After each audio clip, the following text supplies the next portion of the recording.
What's up, everybody? Welcome back to Shop Talk Tuesday Live. Um, we have a few people here are already watching. But tonight on this Shop Talk Tuesday, we're going to be doing things a little differently. I wanted to go over a pretty big topic that I get a lot of questions about. And if you guys saw the title of the live stream, it is how to make money with epoxy resin and woodworking in 2020. Now, obviously, things change over the years, but I do want to kind of jump right into it. The way I want to set it up is I'm going to go over 5 tips, 5 pro tips that you guys can use to earn cash, make money with epoxy resin and woodworking.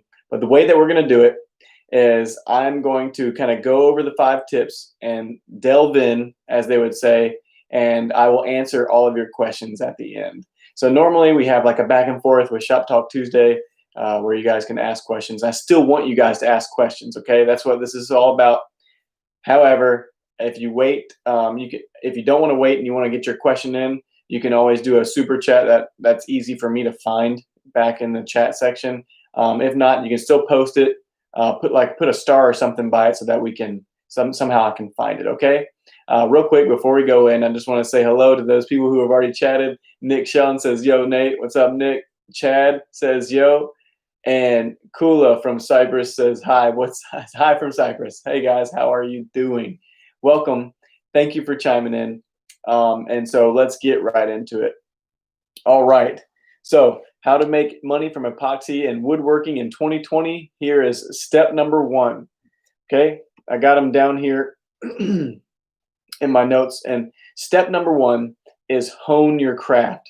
Here is something that I had to learn as well, but it's one of the biggest issues that I see with people who are in any craft, doesn't necessarily have to be epoxy or woodworking or whatever, is that we get impatient and we want to just sell the first thing that we make.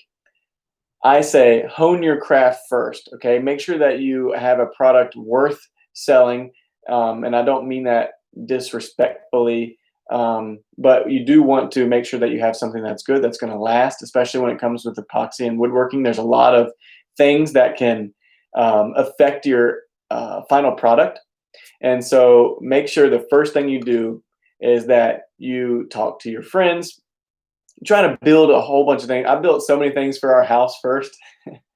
I made like sliding barn doors, and um, I made for my friends baby rattles on my lathe.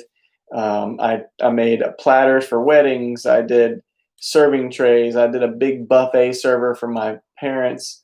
I did a lot of things for my friends so that I could make sure that I was uh, honing my craft. I wanted to be good before I try to sell it, because really, ultimately, whatever you sell and people get, that's got your name on it, right? So what you don't want to do is halfway throw something together and then people are going to start thinking poorly about your brand and your name.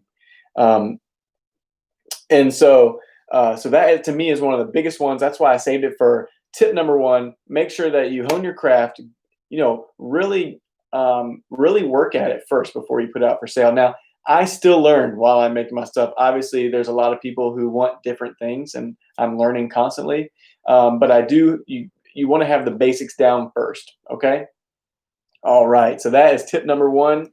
Tip number 2 is time your work. Okay, so this is starting to build onto your business, um, and and this is how, if I when I started mine, I started to time how long it took for things to cure, for me to be able to sand something or cut it down. But you really want to time your work, and the reason why I say that is because you need to know, especially when making something for somebody else or producing a product, you want to count your time, because guys, time is money. Okay.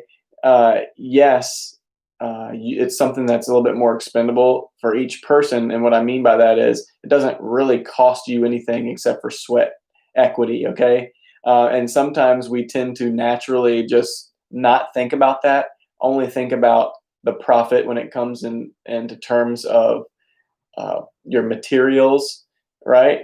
and then how much you get after you make the product and deliver it. So that's why I say time your work. It's going to set you up for just a more accurate and better system for building stuff. Okay. So that is tip number 2, time your work. It'll really set you up for things in the future. Okay. And the reason why tip 2 now leads into tip 3. Tip 3 is value your work. Now, this is a big one for me because, if you are working with your friends or you're working with your family, it's really hard to um, put what the time and effort that know and what it costs. It's really hard for you to want to charge your friends or charge your family to for that stuff. But I really want to um, say that I have really good friends as well, but don't be afraid to talk to them, explain, have an itemized list of how much things cost, and really start using how long it takes to set up an hourly rate for yourself. Because, like I said, time is money, and we don't have unlimited time here, right? On this earth, everyone, we have just a limited time, and that's, it can't be free all the time. Okay. Um, so what I do is I will set up what I think my time is worth, and this can be different for each person. Obviously, when you're first starting out, it's going to be on the lower scale, right? Until you start to grow and things start to grow, you can't always have the same hourly rate. So once you really get that in, it's going to be different for every person, but I really encourage you guys to work at that, come up with an hourly rate, so that way you're not working for free. Does that make sense? When I first started doing that, it felt so bad for me to talk to my friends or even a new client. I felt bad, like, oh man, would I necessarily pay for this product for this amount of time? And you can't really think about that because there's two types of people out there. There's people like you guys and myself that wouldn't, even if it was like the best thing ever, still wouldn't pay for it because we think that we could build it ourselves, right? So we can't really put ourselves in the person who doesn't make things in their shoes. So the two types of people are do-it-yourselfers, or the second person is have them done for you-ers. Okay, all right. So those are the two types of people, and so, like I said before, now and tip number 3 is to value your work. All right, and that what I mean by that is not just the project itself, but you need to look at the area that you're in. What are the typical prices that these things sell for, but also for your personal time, because that time is money, and we don't always want to be giving that away for free. Okay. Tip number 4. Okay. Tip number 4 is talk about your work. Okay, so this is something that comes pretty naturally to me, and what I mean by talk about your work, it's more like a humble brag. Okay, if you guys familiar with humble brags, so a humble brag is somewhere where you want to talk, you want to share your work. Word of mouth. This is something that I think gets looked over because everybody wants to jump on social media, right? Because social media is such a big outlet. There's so many people on there. We think that if we can get our stuff out on Facebook or Instagram or YouTube or whatever, that we have a better chance of selling because there's a bigger audience. I would say that a lot of people like to have a face-to-face interaction where they can kind of get to know you personally, at least when you're first starting out, before you have a big portfolio. So when I say that, talk about your work, use the first 3 steps, really the first 2, and start making a portfolio for yourself. And it doesn't have to be like old school. You don't have to bust out a manila folder with a bunch of pictures of your projects. But I like to, obviously have my cell phone handy at all times. And, I can always flip, hey, check this out. Or wait for it to come up in conversation. Like, oh, you guys, do you know what a river table is? Or do you know what this is? I've really started working in this area. It's really fun. I really enjoy it. And kind of, build it up without saying, hey guys, look at me, look how good I am. You want to humbly brag about yourself. My wife always talks about saying, she's like, I don't know if I could just talk about myself like that. But when you really think about it, you're not just talking about yourself. At least for me, I want to build a brand. I want to build something where somebody's like, hey, I need this service filled. Who do I know that can fulfill that service, right? And so, like, um, I've had people call. I had a gentleman that we're going to be doing a collaboration with here next week or two, and he hit me up on Instagram. This guy has double the subscribers that I have on YouTube, and much more on Instagram, many more followers. And he said, his comment was, "Hey, I heard you're the guru of epoxy." You know how flattering that was? That's awesome. Because that is what I want to be known for. I want to be known for somebody who is really good at their craft, because not only is it obviously a reflection of me, but also my brand. I want to build a brand to support my family. So it also goes into that. So not only am I working for myself, right, but I'm also trying to support my family. And so I think that is a really big, uh, I think that's a really big deal when it comes to word of mouth. I think word of mouth is something that people look over a lot. They really look over because they're like, because of social media and things. But I think it really makes a difference because you could have the best niche in your area and still make quite a good living with just people in the surrounding area. And now, obviously, I did things a little different with social media and things like that because, obviously, I want to have a big brand, but I really enjoy teaching. And so, implementing teaching into that could also be something that you can look into. And that's just what I did. Okay, so that was tip number 4 is to talk about your work. But now we're going to move on to the last and final tip. And that would be after implementing all these things, I would say you could start selling your work. And what I mean by that is don't undercut yourself. I think that's a big mistake. It also, for all the other guys in the area are trying to do the same thing, it kind of cheapens, it can cheapen what people are expecting for that same type of work. And I'll give you an example. Um, Early on, I made a huge farmhouse style dining table with using solid oak, 8-quarter oak, and some Douglas fir 4x4 legs. It was really nice. Obviously, Douglas fir is not the best, like most expensive wood, but it's nice, especially if you're only making legs that are going to be painted. There's no sense in buying the most expensive wood if they're going to be painted anyways, but they're still very strong, very beefy. And I made this table, and it cost me $700, $800 just in materials. And when you see this product, it's very pretty, very nice. The customer is very happy, and that was one of the first jobs that I did for a commission. And because I knew this person, we worked out a deal to where she would post pictures on Instagram or YouTube or excuse me, Facebook, and I did for materials cost only. I suggest that you should start simple like that. Start small. You don't have to do that, but we have to be careful because if you go on Facebook and type in on marketplace farmhouse table, you'd be surprised at how many people are just slapping together some pine tops and some pine legs and selling them for like $300 or $400. And and you get a customer thinking you have something that's really nice, and they think that, oh, well, there's these other tables that are only $400. Why would you charge $1,500, $2,500 for a dining room table when I can get one for $300? Obviously, materials matter, and especially if you are building a brand, you want to have the right materials, the best materials. I would say that.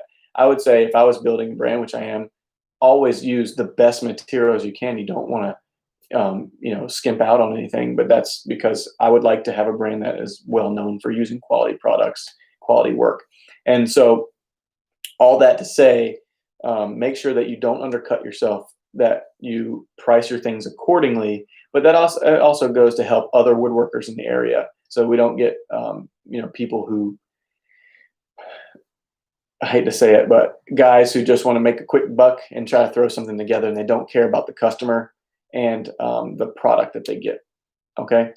And when it goes on to selling your work, obviously you can grow from there. And I don't know everything. And so this is kind of an extra pro tip, is to be creative. Tip number 6, I said 5 tips, but I'll throw another one, is be creative. There are many ways to skin a cat, and even if you don't have a cat, skin a goose. There are several different ways that you guys can make money, especially with your craft. And not everyone has the same way to do it. You can also be very creative. And so I'm going to end that here. I'm not super long-winded when it comes to these things, but now I can get back to some of these comments. I'm encouraging you guys to ask. Those are the 5 tips. I hope that you guys can use those tips. They're going to be very helpful for you, especially if you're a beginner, and even somebody who's skilled in their trade but haven't necessarily branched out to work for themselves. So hopefully you guys can use those 5 tips plus the 1 pro tip on the end to do your thing. And so I'm very thankful for all of you guys. And you have some of you guys post up some awesome projects, especially on the Facebook group over there. You guys can go in there and post pictures of your things, tables or whatever you're making over on our Facebook community group. You can go to on Facebook, Good View Woodworks community, and also on Instagram, you can share direct message with me as well. And so, guys, thank you for that. I'm going to get to some questions or whatever, some comments, and we'll go ahead and read through them. I want to thank you guys for the super chats too. Let's get to the super chats first. Let's go up here. So Steve Kirkland hit me up. Steve, thanks, man. I really appreciate it. And also Chad, thank you for the super chats. I really appreciate it. Thank you so much. Creative Revival says yes, but don't overthink it, seriously. And I think he's going off the first tip number 1, which was hone your craft. And I think he's saying don't overthink it. And I think he's he or she, whoever creative is, they're right, because overthink it. You do want to just hop in there and start working, because it's, for me, hands-on is the quickest way you're going to learn. The more that you do, the faster you're going to learn. So they're right. Don't overthink it, but you do want to make sure that when you do something, whether it's small or large, that it's done right with some quality. That way you can learn the right way to do it.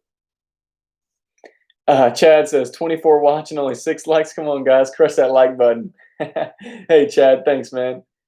PF Woodworking says hello. Dulce says, I'm learning a lot with you. Ricky says hi from Navarre, Ohio. PF Woodworking says hi from Maine. Bobo says, I have a part-time job, so I make my stuff when I wouldn't be doing anything anyway. I'm saving my stuff up and going to do a market day. I've already sold a few things, though, word of mouth. See, yeah, Bobo is right. So word of mouth is great. You'd really be surprised at how many people in your area you'd have the potential to have a working relationship with, because there's a gentleman that saw one of my things on Facebook. It was a table that I had made for us. It was my own coffee table. My wife just wanted a different look, so we posted it up for sale, had a guy come look at it and asked, where did I buy the table? And that's when I was able to spark a conversation. Hey, I built this coffee table, and he said he really liked it. And that guy has been a repeat customer twice in the past year, and sold 3 different tables to him. And so you'd really be surprised at how much just 5 minutes of your time talking with somebody can really put some extra cash in your pocket. And and I want to say this in the right way. I don't mean ripping anybody off. Price your work, but obviously, keep the customer in mind as well. DK says, hi, Nate. What's up, DK? Dulce says, I make my first table. I actually make my dinner table following your tips. Looks amazing. Thank you, man. That is awesome. That is so cool to hear somebody with a successful table project. That's really good. Congratulations. Nate says, what's up, man? Sorry I'm late. No problem, Nate. Nate Glover. And then Kula says, you are right. Thumbs up. Chad says, are river tables, question mark, worth more than normal coffee tables? Well, I would say yes, because the materials cost more than regular coffee tables, right? So epoxy is very expensive. and you have to include that in the price. Jennifer says, "Hey Nathan and good viewers, happy Tuesday. What is up, Jennifer? How are you doing?" PF Woodworking says, "I have a woodworking YouTube channel, and I've learned a lot from you, even though I'm not making all tables, though I did make a couple." Hey man, I appreciate that. I'll go check out your YouTube channel as well. Chad says, "Hey DK, how's your week been?" Sean Filler says, "Hello." Michael Johnson says, "Thank you. Learned a lot from your videos." Lost Sailor says, "Tip, utilize local craft stores to sell through. Some pay cash, some do consignment." That's a great tip. Lost Sailor also has a great tip. I have not done that. I have been approached to do a consignment thing like that. But yeah, it could definitely be a good outlet. I considered it for a little while, but I didn't end up going that way. But yeah, that's totally a good way to do it. DK says, "Not bad this week. Finished up a knife today. Congratulations, man." Um, Nate Glover says, "Unless it's made from ebony." That's right. Sean Viller says, "Learned a lot from the class I took you taught at Woodcraft." Hey, Sean. Yeah, I'm glad that you did learn a lot. Yeah, what's crazy is a lot of people think that this is easy, and it's not super difficult, but there is a learning curve, and there is definitely a process to get things done right and to have a good quality project at the end. DK says, "Gonna try and post a knife or two on Nate's Facebook." Yeah, go ahead, man. Go over there and go to Goodview Woodworks community group and post some stuff up there. DK says, "Stabilized cherry wood burl and blue resin with black." Does that say G10 liners? Sounds sweet. I'm actually interested in seeing what it looks like. Okay, guys. So that was a quick video, top 5 tips. If you have any questions, feel free to leave them in the comments below. I want to thank you so much, guys, for this evening. A quick update before we get off here, what's going on the channel. We have some really cool things coming up. We have a collaboration with, I'm not going to tell you who. We finally got some more leeway on that product that we were talking about last week on Shop Talk Tuesday. And also we have a couple, we have a charcuterie board for a wedding that's coming up. That's in the process. It's curing right now out in the shop. We're going to finish up that big dining room table, which right now I'm working on buffing the surface. The video also show you guys how to sand and buff in case you get something in it. Because guess what? In that finish, what you guys didn't see in the last video was a bug, a big old June bug, like one of those Japanese beetle looking things. As the finish was curing and already set up, too late to mess with, it plopped right in the Blue River part, fluttered, plopped again, and then fluttered one more time and made a little trail almost all the way down the river. I was like, oh my word, can you believe that? So I'm going to show you guys how to sand and buff so that you don't have to re-pour another flood coat and all that other stuff, that we can get it shiny and back to looking nice. So be looking out for that video, and that's obviously going to happen before we deliver it. Things kind of change, but we're going with the punches. And then finally, we have obviously that podcast table that's still coming up. We did have a few people interested in some stuff like commission pieces through Instagram, and so we may have one or two smaller things like a hexagon table, like a little river table, but it's a hexagon shape. So we might do something like that too. Latasha says, "Thank you, Nate." No problem, Latasha. Lasera says, "Thank you, Nate. We love you, man." I love you guys too. I really do. Thank you so much for the support and all that. Jenna says, "PF Woodworking, is that DK says, "Thank you again, Nate. No June bugs." That's right. And Jennifer says, "Should have saved the bug and cast it into a coaster." I know, that little jerk. I should have. All right, guys. So thank you so much for chiming in this Shop Talk Tuesday. Thank you guys so much. Leave a comment. Let me know. Do you like the videos like this? Would you like more tips videos that we can do live? That way you guys can ask some questions. What do you guys prefer?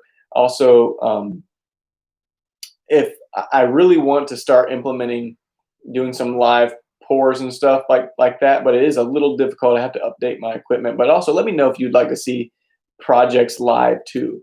So let me know in the comments. But guys, thank you for watching. Have a good evening. And as always, thanks for hanging out with us. You guys rock.